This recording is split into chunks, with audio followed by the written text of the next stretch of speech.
Tap Room Tramps, this episode, guest tramp, Rob Thomas. Yes, we talk all things Trump, nuclear war, a lot of Liverpool talk. You can see a grown man cry. You enjoyed that. You're delighted for that. I could see it. Yeah, I actually enjoyed that segment. World Cup predictions, the rest. Watch or listen, or preferably listen, but watch. Enjoy yourself. It's later than you think. Right. So, fellow comic as well, fellow football fan. We won't get into. I know you're a big Liverpool fan. We won't get into that just yet. Excellent. Just yet, but we are going to fucking talk about it because as a United fan, I really want to talk. Anyway, so but the big thing. So this will give you an idea of when this is recorded. If you're listening, it's a morning after what would have been the nuclear attack on. It's madness. Iran. It is, isn't it? It's mad. It's mad. You can go to bed, and Iran might not be there in the morning. Trump's like cereal. They're gonna go to bed and wake up and go, "Have we got any Iran flakes?" I don't know. It's Iran flakes. Mental. I would imagine they're quite mental. dry. I don't know why they were. It is, isn't it? It's mad. It's the language he uses. I mean, it sounds like So. I was thinking about this yesterday, and I think maybe because it can be quite alarming the language he uses. Yeah. But I'm starting to like it. I was thinking last night when I grew up, every pub had a nutter. Yeah. Right. Yeah. And there'd be a nutter in the pub. Now there was one pub I used to drink, and there was a guy who used to threaten all sorts. I'll be fucking back here next week. This pub will be burnt to the fucking ground. You'll all be fucking dead. Nothing. Yeah. I think maybe that's it. Maybe that's what Trump is. I know it's the problem, not the fact that he's got it. It's like I know what you're saying. Like everyone had the nutter, but that nutter's got dead hard cousins and true. family and uncles, and you're like, they know he's a nutter as well. Yeah. Like, let's just not upset him too much. Our Donald was in the red line last night, mouthing off. You know what he's like. But somebody's threatened to give him a slap. Oh fuck, we're gonna have to sort that out now, aren't we? We're gonna have to take out the pub. In terms of having his finger on the nuclear trigger, and I know what I'm like as a person. If I had my finger on the nuclear trigger, I would be tempted just to see. Part of you want to know it's real. Do you know? Like, imagine getting like I've been told about this. We all like wet paint, innit? Yeah. It's like, but is it though? Is it like what happens if a pressure? Yeah, I know. I won't. It won't be anywhere popular. I'd say is there an island in the Pacific that's just got goats on it or something? Yeah. What's that island where they haven't got no internet or nothing yet? And it speeds you as soon as you get there. Can I not just come on? But are you a fighting age? How old are you? 38. Oh, I think you can still get called up. Well, apparently, is it Russia or someone's just changed to 40? Used to be 35, but one of the major players has just upped it to 40. And maybe go, for fuck's sake, I'm back in. Have to lose a few stone, but I'm back in. You might have to lose a few stone, but you never know, you might get an admin job. Yeah. Or I'm hoping if you all get called up. Well, ex-taxes, if they could put me in a tank, I'll be all right with one of them. Well, let's be honest. All right, you're a big lad like myself, and I'm going to talk about, I'm going on a journey of losing weight at the minute. Right. I want to talk about that journey. I've just started that journey of getting in shape. Is the journey away from the chippy? The journey is away from not too far, you know. Still smell it. I'm allowed to cheat on the journey every now and again, but we'll chat about that in a minute. But yeah, I mean, but you're quite an imposing figure, so you're not going to be in a tank. You're not going to be in trench because you stand out like a fucking sore thumb. Yeah. Also, I've got to be somewhere where everyone else is comfortable as well. You're not going to have a 6-person bunk bed, am I? You're going to be carrying files from a desk to an officer's table. That'd do me for it. Yeah. How was your war? Oh, fucking tiring. Yeah. There's my campaign. Got my steps in. Yeah. There's my campaign medal. I don't know if I'd be any good in there. It's something every man thinks about, which I think is sometimes it's been linked to football violence in the 70s and 80s, because that was the first generation that didn't have a war. And sort of this wanting to test yourself, your manliness, your manhood, how hard you really are, which I think there's probably some truth in that. Yeah. I've never fantasised about war, but there's parts where you've gone like, I reckon I could go to a BJJ gym and just kick everyone's heads in. BJ's Brazilian Jiu-Jitsu. Yeah, I'd just wait while they're on the floor. Just fucking start stamping heads. Yeah, I mean, I've chatted about this. Are you a UFC fan? Yeah. I find it quite homoerotic. There's something But also as well, I find it slightly homoerotic as well, because we do know as well there are on the circuit. Some comics have sleepovers to watch the UFC, and they all sit around in their pajamas watching two men oiled up, wearing tiny, tiny shorts, rub their crotches in each other's face. Yeah, is that what you're into it for? Oh yeah, 100%. There's a bit about it you like that, right? Yeah. You got to. Like, I've went training.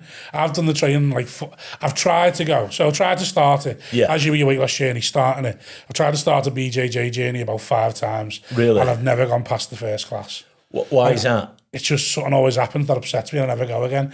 Normally it's the fact that I think it's because every time I've gone with my mate's brother who's a black belt, and he's just gone, come along, and it'll be sound. Yeah. And everyone will look after you. Yeah. And you're there just like a big fat invalid who can't do nothing.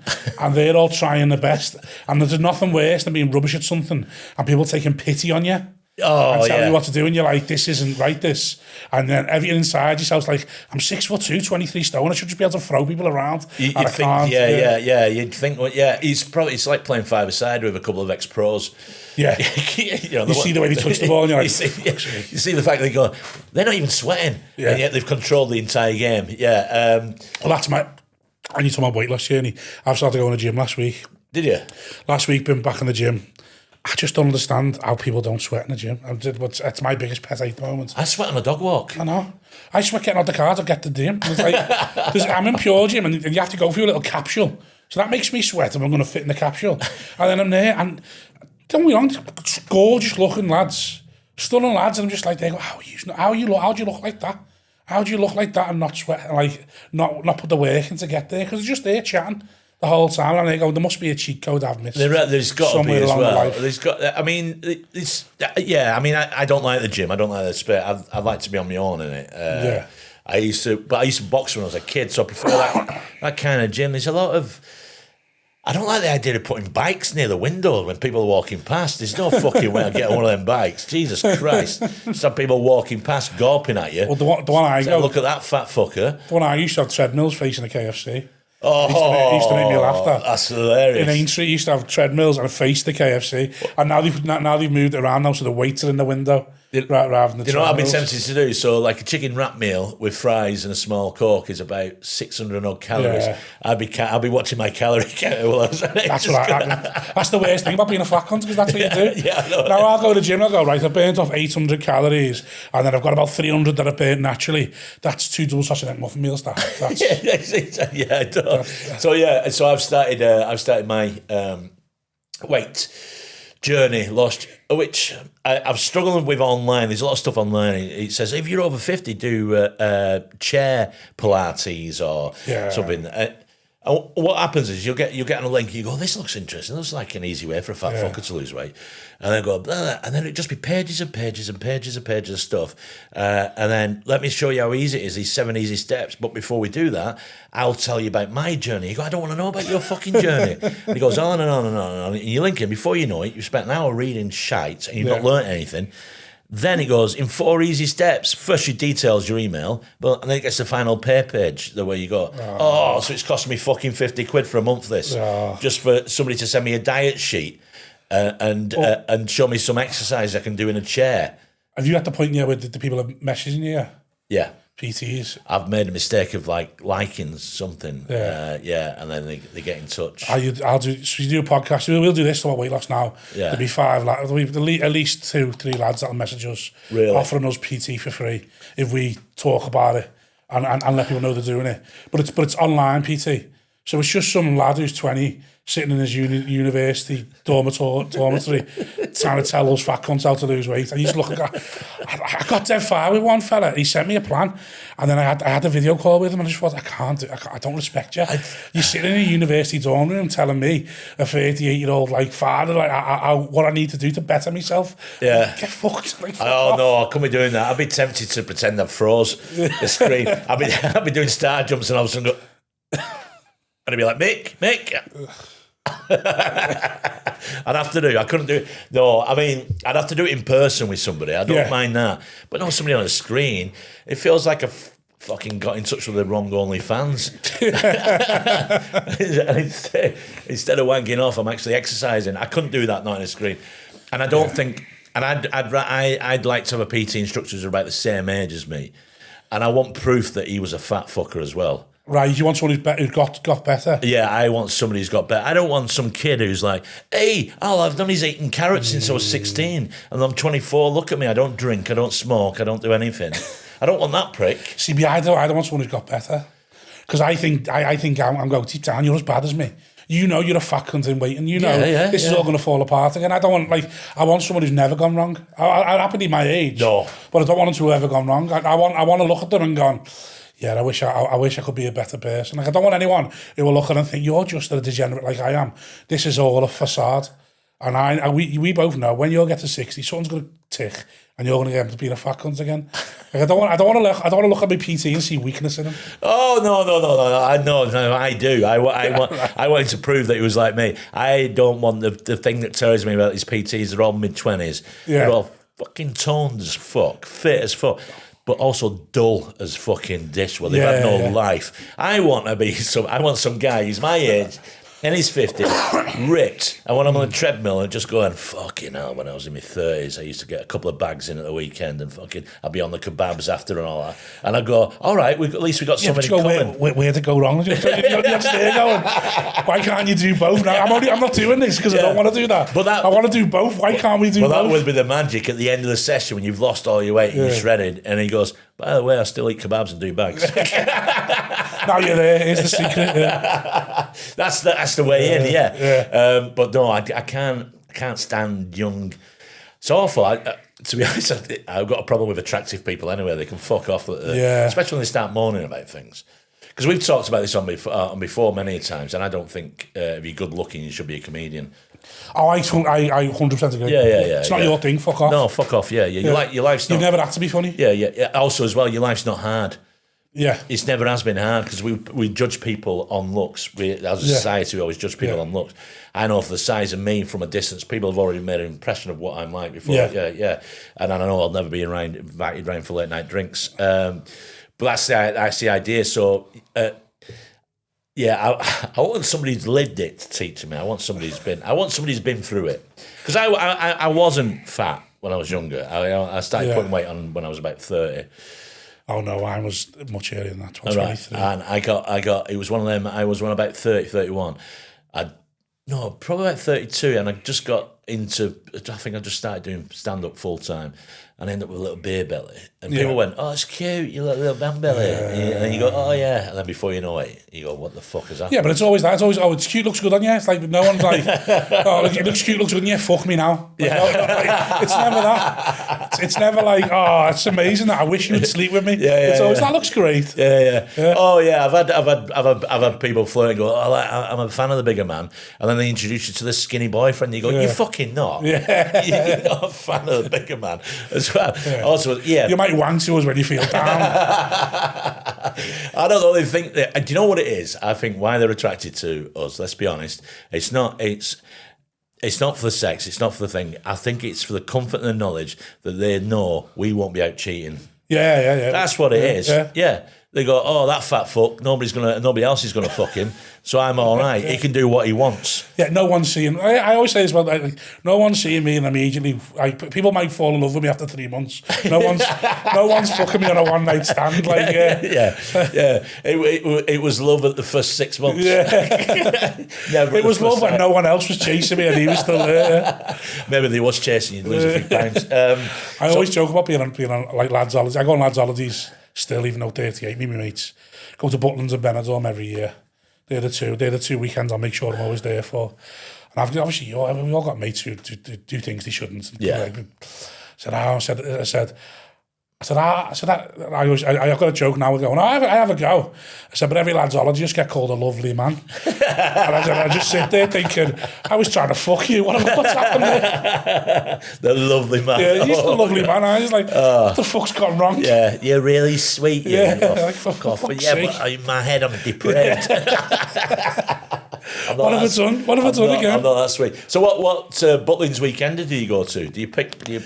So normally we just go anyone depending on the date. It tends to be northeast, and I think this year is going to be 90s. All right, that'll be sweet. We don't pick what weekend it is. Yeah. Find out what date we're all free. We'll just go to whichever one. Skeggy normally. Yeah. So we nearly went to Minehead for That's Magnus. Fucking miles away. I've done the Magnus one a few times.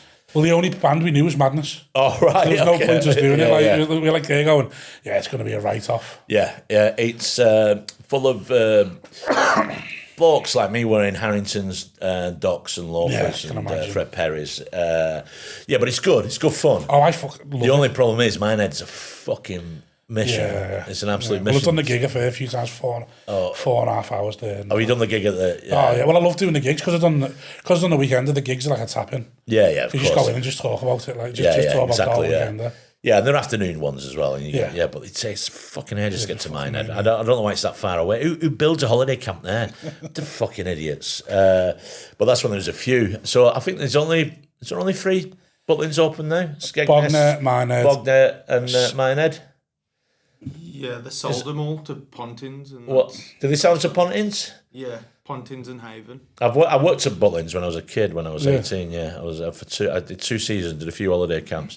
I was a handyman and a porter. Oh, yeah? Yeah, blagged my way in. I used to blag my way into every job at the time. What was really funny was I tried joining the army, and they found out I had asthma, so I went to work at Butlins. So it was the same thing. I've got a mate who ran away to Butlins. He ran away to Butlins? Yeah. He had money trouble, basically. You know when you're in like a betting syndicate?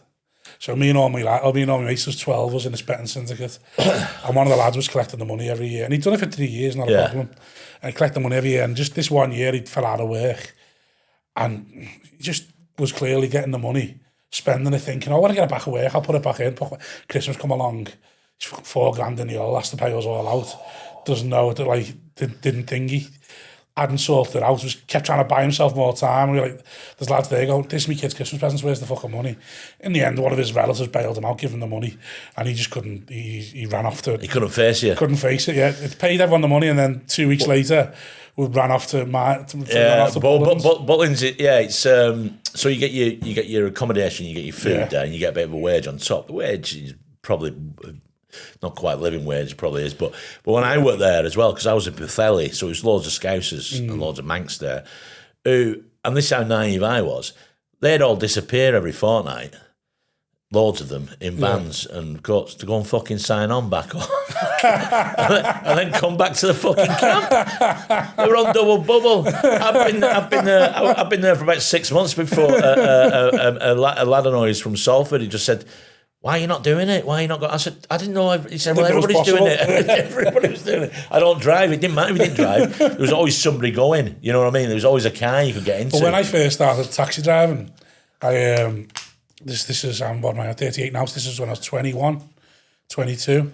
Those fellas who park outside the job centre in the taxi, go in, sign on, and get back in the taxi. And I'm like, how blatant do you want to fucking make it? I just fucking... Yeah, there was a like, God rest his soul, grew up with, he was older than me. He used to drink in the area where I started drinking. He was a bit of a legend then. He was into all sorts of bits of building and all sorts of things. He's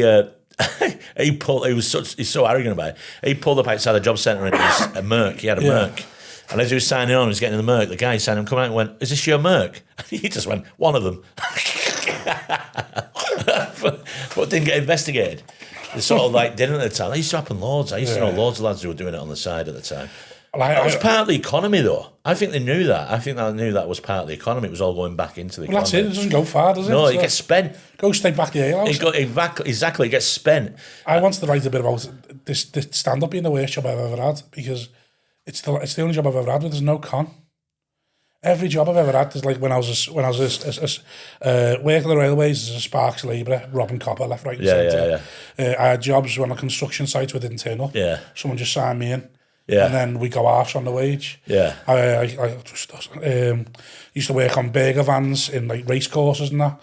So any time there was an even tenner, you just put it straight in your pocket, didn't ring it through. Of course, yeah. Just all shit like that. Like so many jobs I've had where there's scams and like this No scamming. The only scamming comedy is to lie about being bisexual or something to try and take a box. Oh, with neurodivergent, that's the best one. Yeah. I'm gay and anxious. Well, yeah, they get you so far. No, there was not even that. So some promoters will go, oh, but we'll put some money towards a hotel. And you go, oh, great, I'll claim that. But then they go, we want proof. And you go, oh, for fuck's sake. Well, someone told me when it used to be like this, I didn't know. Just put a VAT number on, black VAT number, and they pay you an extra 20%. Oh, I've heard of people doing that, but they got caught for it. Right. The VAT is not one you fuck around with. That's a customer's... I heard that. I was like, oh, hello. Yeah, I know. I've heard somebody did that in the past and got in fucking serious shit for it as well. Because I think the VAT is still the old-fashioned customer exciser. I think they can just lock you up for fucking no reason. They've got them kind of powers. But yeah, there is no scamming in stand-up. Yeah, I don't think there's any scams anywhere, is it? Does anybody do it? Well, he's on the taxi still, so there's ain't 2 weekend this weekend. So there'll still be a little bit of black tape above your number, for your 1, 2, 3. All right, yeah. So you listen to the accent. As soon as it's not Scouse, you just put it on number 3. Right. They're going. So there's still, I imagine it's less and less because every year everyone wants to pay card. Right. So you're like, you're a bit of a risk on card. But then that seems to be the last thing now. The last one now is like the ancient races and the big venues like that. Used to be able to see this is, I haven't worked nights in years because I do comedy. But used to do nights, you buy multi-pack, you buy crates and bottles of vodka. Yeah. And then when someone would say, take us to the garage, you go, what are you going for? I've got that here. Right, yeah. Save it and all stuff like that. But even then, I don't know how much that... There's loads of them Uber Eats now, isn't there? So I think that's just... True that, yeah. That's how most of the dealers now as well. You don't know if he's delivering pizza or he's delivering gear. I mean, that's what they dress up and cycle around the towns. I've told this story before, but it is true. I was in a black cab only a couple of years ago from Victoria Station going into Oldham. Yeah. And I said, how much? And he said, 25 quid. I went, well, put the meter on it. If it's less, I'll give you 25. He went, no, it'd be about that. I said, put the meter on. He said, but I'll need the money up front. So I gave him the money, I started laughing. I said, you've made me so happy. He says, why? I said, the fact that you think I'm capable of doing a runner from your cab has made me the happiest man alive. He didn't get it, he didn't understand it. Fucking idiot. And then it came to £21.50. So normally I would have said, keep the 25. I said, no, because you tried to say 25. I said, no, I won't be changed. He went, what? Yeah. Bullshit. But yeah, scams, I don't know, but there are scams, aren't there? People do it online. They call it grifting now. Yeah. It was, I mean, there was a time when it was helping out society. Actually, it was not an honest scam, is it? I used to feel good about the scam. I never used to mind ripping people off at agency races because I think, well, I'll go to Benidorm and get ripped off. That's fine.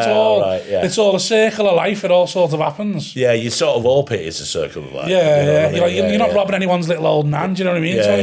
It's only baggers, only cokeheads who've gone to races and stuff like that. And yeah, I mean, especially on a burger man as well. I mean, it's easy to we seem a bit short here of stock, and go, yeah, to throw that in the bin or whatever. Well, actually, you just dropped it. Yeah, exactly. You never checked. You dropped it. You've dropped 10 today. You've dropped 10 burger meals and a family bucket. Right, we've got to get into it. So tonight, I mean, this goes out on Friday, but tonight you're playing PSG away, first leg. Mm-hmm.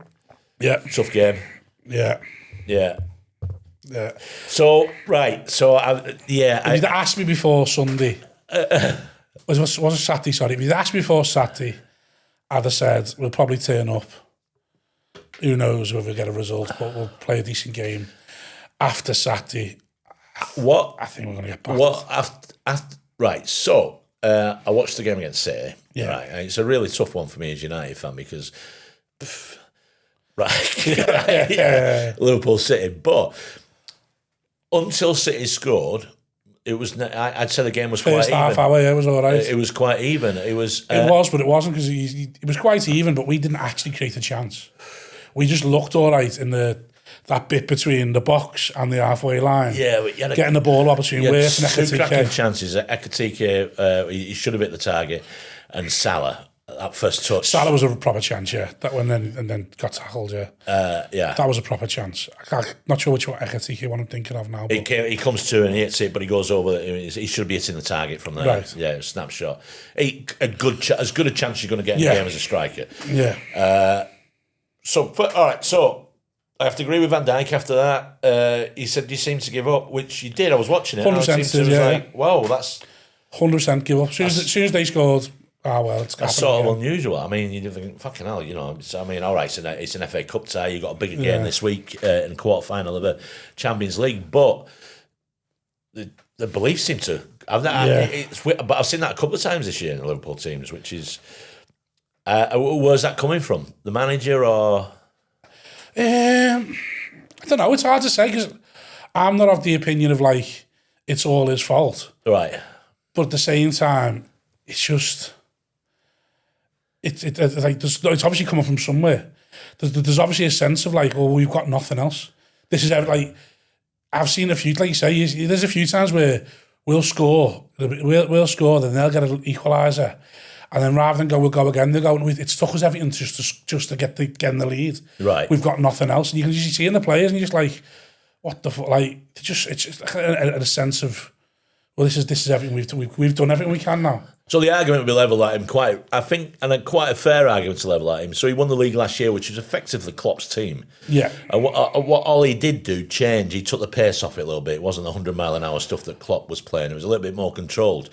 People kept saying that, but it was a little bit more control. It was a bit more control. I mean, it wasn't the same. It wasn't the same balls out, fucking as fast as fuck. Get up front as quick as. No, but I think people think that's all Klopp's football. Wasn't Klopp's football? Wasn't that all the time?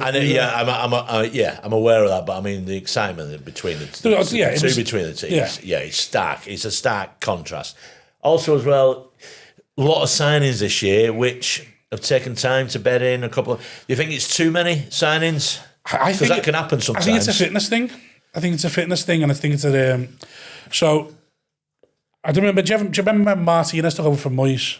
Yeah, and Everton had the best season he ever had. Got fourth. Yeah, I think I got fourth, and Liverpool got knocked out of the Champions League. Everton got in the Champions League. And Martinez and everyone was saying how good Everton was, and the whole talk was how much fitter the players were under Martinez, and they were fit under Moyes. Yeah, and he had that stability that he had under Moyes. Yeah, and then Martinez come with a little bit of flair.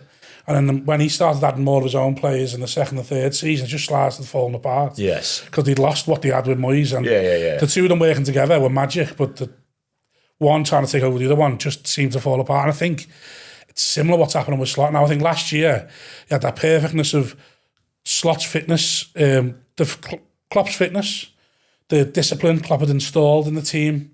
And I know obviously Milner had gone and Henderson went, but the legacy they'd left in that changing room must have still been there. And then the fitness that Klopp had with them, and then he adds that little bit of special, take some pace off it, control the game, attack them. We've got we're going to kill them with passes and stuff. And then you take away the pace this year. We've lost all our pace. And you look at the squad, you think, right, where's the leaders? Yeah. And the leaders that would have been the Milners, the Hendersons, that are now just Van Dijk and Salah. Well, Van Dijk and Salah were always the quiet leaders. Yeah. They were never the ones that were bollocking everyone or pushing them, and Robbo he got moved to vice captain. You can sort of see it why, because he's vocal, but he's not in the team. Yeah. And then I talk about Central, I don't think he was ever a real leader, but and you're just like, right, well, where's the one who's pushing people? And that just seems to go. Salah was a lot like Gerrard, in which case that he's a shining example. As in, like, he forced people to be better just because of how good he is, rather than he's going to fucking bollock you or hold you to account. And I think a lot of that's lost as well. So Van Dijk said after the who did we beat? We beat Galatasaray, and then we lost. I think it was to Fulham or someone. Who did we after Galatasaray? We beat Galatasaray, then lost the next game. Yeah, at home. And Van Dijk out in his interview. Van Dijk's been saying little things all season. Yeah. One of his interviews was, I was surprised. I lost to Brighton 2-1. Yeah. I was surprised how many people were at training on Friday. And that was like, what's he trying to say there? That they've all been rested and they've all took the rest. Yeah. Whereas previously there'd been a thing of, well, if X player's going to be there, then I need to be there as well. And is that not a case anymore? Yeah, there was a little bit. It's interesting what you said about your left back, Robinson. So against City, Semenyo, particularly second half, was fucking. Who was playing left back for you? I mean, he was crucifying him. It was Kirkes, and then pretty sure Robinson come on. But I think Robinson come on for the last half hour. But that was evident in the first half. That was happening with Semenyo. What he was doing, his damage down there. Yeah. I was just one of them. I don't know, a little bit old school. It's where you put Robinson on at half time and say, just fucking make sure which he would have done. He's a bit old school like that. You just go, look, it's not going to be easy for you this half, right? You're probably quicker than me. You probably could get past me, but you're not. It's not going to be easy for you. Yeah. And sometimes you sort of need that, and also a character on the pitch. Now, I think Slot's definitely bought himself this season with winning the title last year. 100%. I'd give him, like I say, if we make the Champions League, I'd still say stick with him. I think the thing you got. That's what annoys me about you fuckers. It'd be such a Liverpool thing to do. You'd win the fucking Champions League this year, which I do. That would be us. That is, but until City, I'd have said that all day. Until City had to back us to win the Champions League. Yeah. After that City game's put me like. There's two big games this year that really upset me. There's Tottenham game and the City game. Really? Yeah. Tottenham game. Well, it was almost like that in the league game at City, almost neck and neck, and then City get the noses in front, and then that was it, almost like a capitulation. Yeah, but the capitulation in the City game in the league game was we was going for it. Yeah, you was, yeah. You were still having a go. We were still having a go. Yeah. And that's why we're like the Tottenham game and the City game, the two, we just give up. So do you think it's? I mean, because of this lack of pace, and maybe it is a fitness thing. It is hard in a game if it's neck and neck or it's a draw. It is hard. And it doesn't matter what level you're at, you go behind to up that pace to find that extra pace, that extra legs, and maybe that's what Liverpool is suffering. But also as well, after the numbers Salah had last year, what the fuck what's happened this year? Because that's not when you watch him play, you think people are having a go at Slot for not picking him. You think he's right not to pick him because he's. You say that, but then when you watch him without him. Yeah, it's just as bad. which is why you sort of understand why Salah goes, you throw me under the bus. Because he's not going there, you throw me under the bus because I'm great. You throw me under the box because without me, you're just as shit. Yeah. So why is it me? Yeah. And then I think, because Gakpo's been awful. He's been poor this year. Gakpo's been awful, and then so Salah's like, well, why am I don't get to take out the team? And then you got, when you watch us play, you're like, you can understand Salah's not been great. But then again, if you like me, if you watch Liverpool every game, like go all the home games, some away games, watch every single game, you can see where what Salah's won. He's gone from playing just inside to being pushed out wide. Yeah. Because now he hasn't got Trent coming in, he hasn't got Trent providing that, so he's been pushed out wide. And then he's gone from having a load of pace around him and knowing where everyone was. So like when Mane went a few years ago, but when he had Mane and then later Diaz and then Darwin Núñez, you'd always have someone attack the front post and come on the right post. Now he's getting to them same positions at the edge of the box, and you've got Ekitike, who's sometimes up playing like Henry used to play on the left wing. Yeah. Vert, who's number 10 standing behind the box, is like, well, there's no one there. Yeah. There's no one there attacking the ball. So all the defenders are doing is going, okay, well, all I've got to do is block your shot. Yeah. And then you can see Salah looking, I've got nothing else to like. But he seems to be slower on getting his shot away. He seems to be, his first touch doesn't seem as sure. No, I think there's probably a number of things, but when I watch him, it's like, he used to be, like, there's a goal, when we play Galatasaray, there's a pass where he passes it across and Ekitike scores, and it's an old-fashioned, like Liverpool, I'll say old-fashioned, last 5-10 years, Liverpool sort of goal, Salah first touch, there's someone getting in behind, there's always someone to attack. We don't do that anymore. And I don't know whether it's a case of with the Isaac injuries and the signings and Ben Tam will do it again sort of thing, but Salah's just sort of he's lost any health he had as well. A friend of mine who's a Liverpool fan said something interesting about Salah last week, and it'd be quite interesting to see whether he could do it. But he said because of his age he's got, and as well, obviously, pace has slowed down and so on. But But you said, he'd play more inside, but his mate of mine thinks, he said he'd try him as a number 10. He said because he's smart enough and clever enough to play that role, linking up. He said he could be like, and this is true as well, I mean, he's got the brains and the talent for it. He could definitely be like a Beardsley type number 10. Like a second striker, yeah. Yeah, basically, which... I'd try him. Why not try that? Because it's not working with him out. Well, our last couple of games, so when we beat Galatasaray, that's what they played. They played Ekatike up front, Salah was tucked in, Wirtz was on the left, and Sosbalai in behind. And basically, Wirtz and Sosbalai were just sort of free roll, but one always had to fill in somewhere else. Beat Galatasaray 4-0, or 4-1 was it, whatever. Great game. Played Brighton, Ekatike comes off after 20 minutes. Dead similar to the City goal. Ekatike's gone off, what are we going to do now? Oh... Right. And then they get the Kirkers goal. You think, maybe we keep going. There's a sense of foreboding every time one bad thing's happen. And then City, half an hour. That's the way they played. Salah tucked inside. Salah, Ekatike, Wirtz played off each other. First half an hour, and then City got the goal, and I went, what are we going to do now? Right, and it's a sense so it wouldn't surprise you the same thing happens tonight. You'll have Salah tucked inside, Ekatike up front, Salah tucked inside, Wirtz tucked close to them. Three of them playing off each other. You might see Isaac tonight? I don't know, because I don't know. From an outsider, I can't say where it is because you don't know. I don't know what's going on in the club at Liverpool. But I think that prolonged saga of his signing, I think it definitely had an impact at the start of the season. You were winning games late on, right? It was papering a lot of cracks. Yeah. But Ekatike was on fire. Yeah. At the start of the season. I'd have been fucking fuming if I was him. I've been bought as a main striker, and now the press is dominated every day because they want to sign Isaac, Isaac from Newcastle. Is he coming? Isn't he coming? And so on. And then the press being the press is saying, well, him and Ekatike can't play together, so it's going to be one or the other. Yeah. I'd have been fucking raging if I was Ekatike, wouldn't you?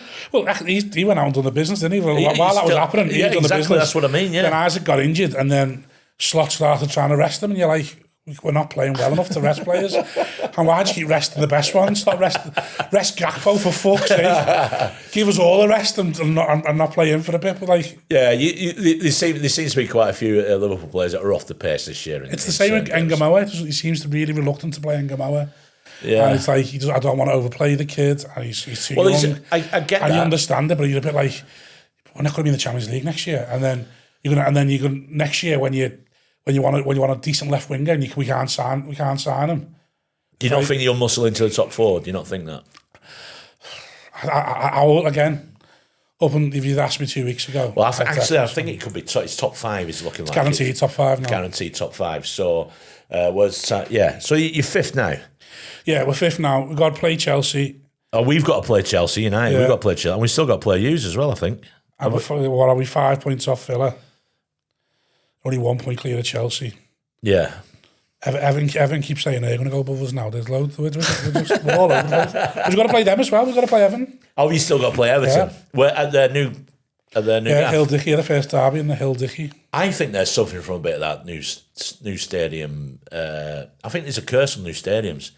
The knife. I know, but their own form's that's on their away form purely. I mean, their own form is. Didn't he just beat Chelsea 2-0? Yeah, they did, but their own form over the season is poor. It's up and down. Yeah. It's poor, and I've got mates who've been to the stadium watching. They went. A few when the United were there, and was just saying how fucking amazing the stadium is. It's fucking unreal, but it just feels a bit.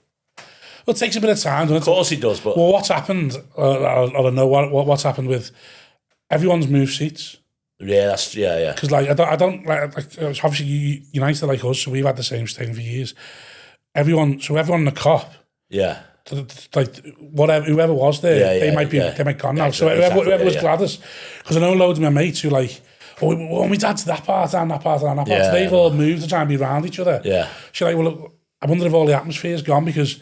Everyone who knew each other and everyone who all the ones who went to home away with each other and stuff like that, are they all in different places? Yeah, that's a shame. That you'd think they'd have been smart with that and gone right. Which end is the most single? We'll make sure they're all sat together. Yeah, make sure not enough gets done for that. I don't think.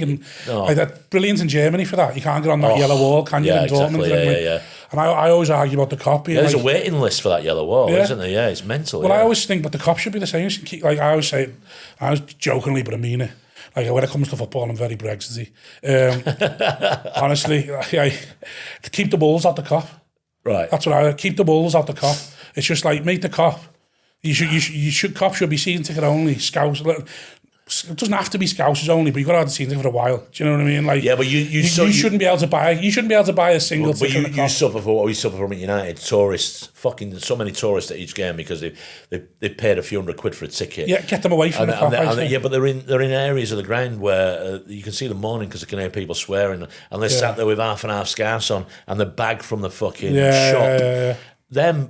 Seriously, them cunts shouldn't be allowed near fucking football grounds. Well, there's people by ours. We tell them to put phones away and all that in the car. Yeah. It's like, and to be fair to them, most of them are sound with it. You do. You get that. Most of them go. People, I've seen this. People watching the game through that. The fucking match is there in front of you. Well, I've done it before, and I know people around me have done it. Put your phone away. Yeah. And the DRR should go, listen, you want to be in the cop, this is what it's about. Yeah, exactly. Like, you be a part of it. Like, this is it. And most of them are all right with it, but there's too many tourists and there's too many. I the way you can't get tickets anymore. I'm not going Saturday. So my tickets. Who have you got on Saturday? Fulham, right. 5:30, same time as the Grand National. It's ridiculous. It's a lot of tough games in the league, actually. Yeah. Oh yeah, it's national this week, isn't it? Yeah, on Saturday, exact same time as the. Fucking hell, yeah. Exact same time as the game. It's fucking ridiculous. They've never done this before. The police have always said you're not doing it, but for some reason they let them do it this year. Try and get a hotel for less than £500 a night. Yeah. Well, that's why I'm not going, because I'm hoping there's going to be a few. Yeah. You take us back to Manchester, 5 ton. Yeah, of course we'll be. It's the one weekend of the year that I go back on the cabs, because I don't blame you. Don't get me wrong. Sometimes it's average, and then sometimes it's I'll give you 5 tons, take me to Manchester, and you go, get in, mate. Let's go. Yeah. But yeah, for my ticket to go, I've got to sell my ticket back to the club. Or I've got to have someone on my friends and family list who's also got a membership card, and I've got to transfer it to them. But they want to try and get rid of that. But we do. So you've got that campaign this week, haven't you? Not a pound in the ground, which I think is great because they're putting your season ticket price up. So the Shankly, what's it called? The organisation, the Spirit of Shankly, which I think is great. I mean, United fans did something similar years ago when the first game was back at Wembley FA Cup final, not to spend money in the stadium for the FA. And it needs to happen at more grounds, this. I mean, they're fucking rinsing us.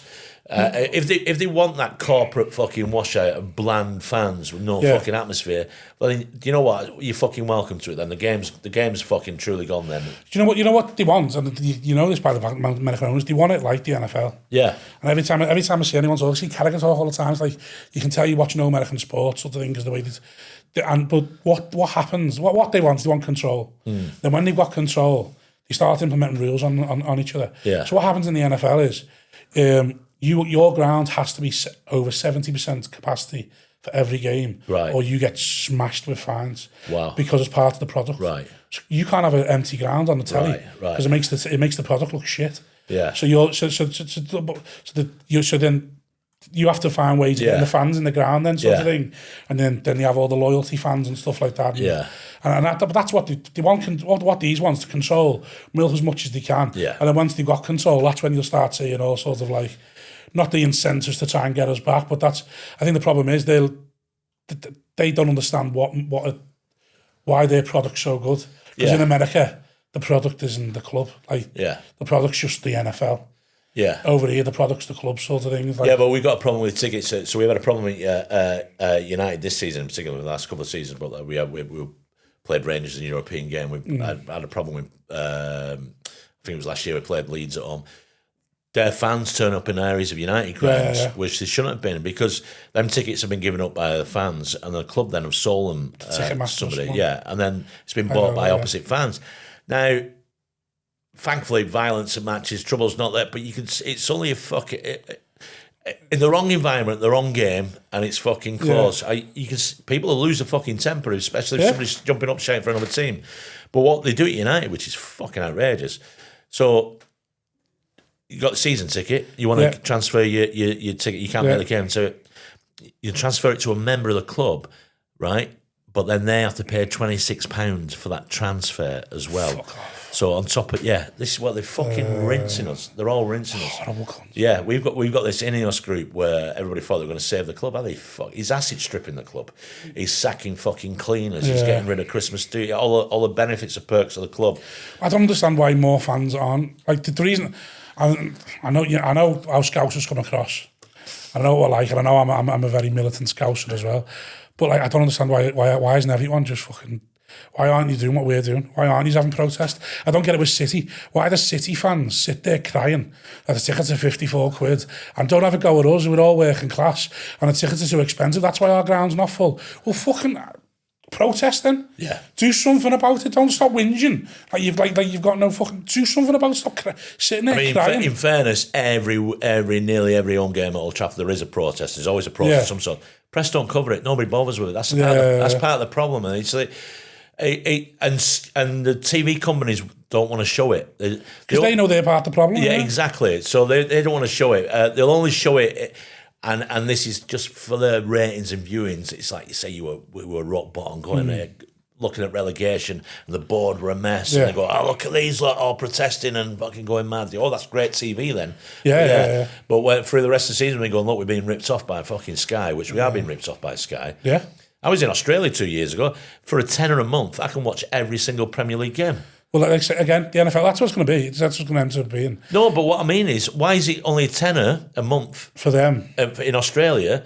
Yeah. And what is it, fucking 60 odd quid a month over here on Sky for the package for the football? Oh, I don't even. I've got every package. I don't know how much. I think it comes to about 100 quid. I've got. That's cheap for all the packages. I've got the TNT one. Yeah. I've got Sky Sports. Yeah. I obviously got Prime, and I've got a dodgy box. And yeah. Hey, if you're listening, don't do a dodgy box, you're breaking the law, but dodgy boxes are really good, aren't they? So But you wonder why I haven't got. But that's the way it's going to go. As soon as they get enough votes, there'll be a Premier League subscription then. Yeah, and that'll be the best thing. Because, like I say, again, that's what the NFL do. Yeah, but also as well. So what did we're playing United? We're playing next Monday. We've not played now for like nearly a month since our last game. We've not had a Saturday game, a 3 o'clock kickoff since just after Christmas. Yeah. It's mad. I think last year there was one full weekend of fixtures where there wasn't one 3 p.m. kickoff on a Saturday.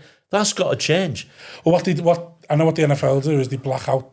So what'll happen? We'll get fucked when they bring in the subscription thing. Yeah. Like the fans of the big clubs, even though the big clubs have it the best, and in terms of financial fair play and that, we are. Yeah. Like we are bumming everyone else. It is. But this is where we'll get punished, is our games get blacked out every week. Yeah. So we'll pay for that subscription service and never use it because we'll be on Sky every week. Yeah. And then I still have to pay for Sky because our game's blacked out. I know, but why can't we? I mean, you look at the German model, the way they run the clubs. Yeah. I mean, Bayern Munich looked fucking good. That was a great game against Real Madrid last night, but Bayern Munich looked good. I mean, all right, they're the dominant team in Germany. Yeah.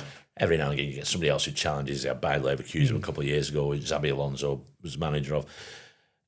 But I think the most you pay for a ticket over there is €30, and that's a buying game. You can have a pint in the grounds. You're treated like an adult. The players are on fucking decent wages as compared to the rest of Europe. The football's at a good level. The stadiums are full all through the leagues, all the levels. All the stadiums are full. Surely it's a model we've got to adopt here. Yeah, well then because what you got to ask they insist on 51% of it being fan ownership. Yeah, what you got to ask is there enough United fans that would accept not winning the Champions League for 20 years, 30 years? Well, that's happening anyway. Yeah, well, I know, but sort of like there's got to be enough. There's got to be enough. Because I'd rather as much as Liverpool's like fairy tale with the European Cup is great. Yeah. If you said to me you're not going to win the European Cup for 30 years, but you're going to have all that in football. But pat your hand off. Yeah, of course, yeah, exactly. You know, I'd do that. I mean, we need to get to the stage where I think all clubs are around this 51% should be owned by fans. Yeah. Has to be. Because it stops this nonsense going, well, we're going to redevelop this bit. You go, that doesn't really need happening. You know, yeah. Also, you get say over TV rights, TV money, TV control. And then, this is why they won't do it here. Imagine if every single Premier League club was 51% was owned by fans, and then Sky came and said, "Oh, this is our package. This is what we're going." Yeah. And they go, "No." Probably fans would go, "No, we're not having that. That's not. We're going back to majority of our games being played at 3 o'clock on a Saturday afternoon. Yeah. Them fans are happy with it. Well, the fans are happy with it, and they'll go, well, you've not got the money to sign the players. We'll figure that out. Don't worry about it. It depends what you want. I don't think football clubs should be allowed to be owned by companies anyway. I think they should be community. What do they call them? They're not owned by the government, but no one's allowed to own them. But like national parks, like a cooperative, like a. Yeah, I know what you mean. Yeah, I don't know what the fucking word is either. Right. So prediction for Liverpool, 5th. I reckon you get 5th. I think so. I think we'll get knocked out of the Champions League tonight, and then they'll have nothing else to play for, and hopefully that's enough to concentrate us on to 5th. Hopefully we can cling on to 3rd. I'll be happy with that. Villa seems to have been a bit in downfall, don't they, the last few weeks? I mean, they won the last game. Right, but this is the thing we're going to do. So World Cup year this year. I've got a feeling, personally, I don't think it's going to go ahead. You think the World Cup's going to get cancelled? I think teams are going to start boycotting it. Because there's been talk of them already. So 3 teams that are qualified are not allowed to go to the States: Iraq, Iran, and Haiti. Yeah, isn't there an African one as well? Probably there's an African one where the fans have got to pay 10 grand for a visa. Fucking hellfire! Right. I'm trying to think what I don't know if you'll be able to find it on there, but there's definitely one of the ones where the fans have got to pay 10 grand for a visa. This is what's shitty. This is what I don't like about it. Out of all the organisations within FIFA, UEFA is the strongest. Yeah. And all it needs is for UEFA to say, no, this is not looking good now for the World Cup. If they start showing support for teams and fans that can't get there, it might put pressure on it. But nobody's going to be in the grounds anyway. I mean, it's $10,000 for a fucking ticket for the World Cup final, for fuck's sake. Yeah. I mean, it's going to be disastrous. But have you got a prediction though for the? Who do you think will win? Yeah. I can't. Really we started this last week, so we had Noz on last week. I can't really see past France myself. He said France as well. There's no one else really strong enough. Maybe Argentina again. They got. I'm going for a dark horse. I'm going to keep sticking my neck out on this. I think Portugal will get far. Think so? Yeah. I think it might be the perfect time for them, the right conditions for that team that they've got now. But yeah, everybody's saying it, so it seems France. So another one for France. I just can't see past. They got the squad they've got, and they've still got Kante still doing the business and stuff like that at his age, and there's enough of experience and. Yeah, but them or Argentina. It could be another final. It could be that if they kept apart in the draw, it could be them two again in the final. I see Brazil come back and do something, but they're just not good enough, are they, squad-wise? Not a minute, no. What do you think of England's chances? Can't find it. No, England. I'm a very Scouse, not English, unfortunately. So I don't really. I mean, I don't pay attention enough to English football. I'll back them in the tournament. I mean, I've been saying I normally follow. I'm lucky at tournaments. I can follow Ireland as well. You see, so right? So if they can keep what I thought Gareth Southgate did really well. He did, but if he can keep that sort of unity together. It was good, but. He seems to be getting a lot of that Tuchel. He's had 3 defeats in the last 20 months, Tuchel, but they've been against top 20 teams. Yeah. See, now it's all right in qualifying because, as somebody once pointed out, we only play teams like Narnia and fucking Mordor. We don't play anybody decent in qualifying. And as soon as they come up against anybody decent, But the big shock for the World Cup again, 3 tournaments on the trot, Italy. Not in it? Not in it. Well, that's fucking insane. Well, the youth's terrible, isn't it? Have you seen all the older players, the academies and that, and saying they just don't give young players a chance at all? No, we don't as well. And I mean, it's such a. I laugh at. They make me laugh at the corruption in Italy, and they have done it for years. And it wouldn't surprise me if they end up taking the place of Iran, Iraq, or fucking Haiti. That would not surprise me.